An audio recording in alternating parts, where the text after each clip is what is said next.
नमस्कार मंडळी. आपण काल बुद्धिमत्तेविषयी बोलत होतो. आता बुद्धिमत्ता म्हणजे काय? तर बुद्धिमत्ता 2 प्रकारची असते.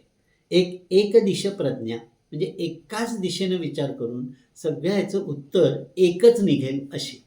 म्हणजे आता गणित सोडवत असताना सगळ्यांचं उत्तर एकच येणार असतं आणि त्याच दिशेनं विचार करायला लागतो. म्हणजे एक चौकट ठरलेली आहे, त्या चौकटीत विचार करायचा.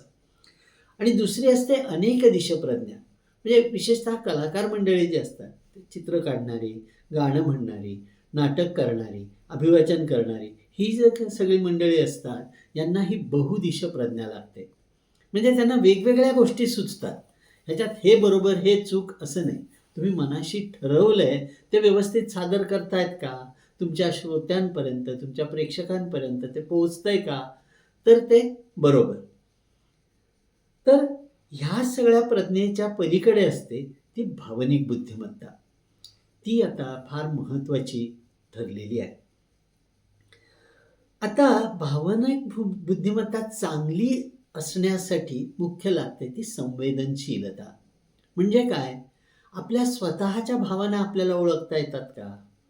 आपल्या आजूबाजूची मंडळी, आपल्याबरोबर काम करणारी मंडळी, मी डॉक्टर आहे तर आपले पेशंट मंडळी, इतर लोकं जे कोण त्यांचे नातेवाईक येतात, पत्रकार येतात, ह्या सगळ्यांना ओळखून घेण्याची, त्यांच्या भावना ओळखण्याची क्षमता माझ्यात आहे का? आणि त्यांच्याशी संवाद साधताना त्यांच्या भावनांचं नियमन आणि मी वागत असताना माझ्याही भावनांचं नियमन मला करता येतं का? तर मी संवेदनशील आहे. संवेदनशील म्हटलं तर काही जणांना अगदी असं वाटतं, की मला ना थोडंसं रक्त दिसलं ना तरी एकदम भोवळ येते. ढेकूळ मारला दुसऱ्यानी तरी मला चक्कर येते.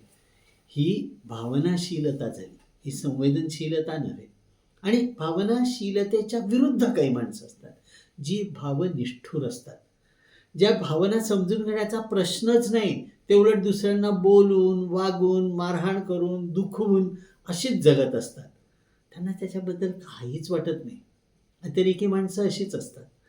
तर ह्या दोघांच्या अधलं-मधलं आपलं काही असेल आणि त्यात आपण संवेदनशीलता बाळगून समाजात वावरत असू, तर आपली भावनिक बुद्धिमत्ता चांगली आहे असं म्हणता येईल. मंडळी, कशी वाटली ही माहिती? कॉमेंट बॉक्समध्ये जरूर लिहा आणि लाईक करा, आमचं चॅनल सबस्क्राईब करा. धन्यवाद.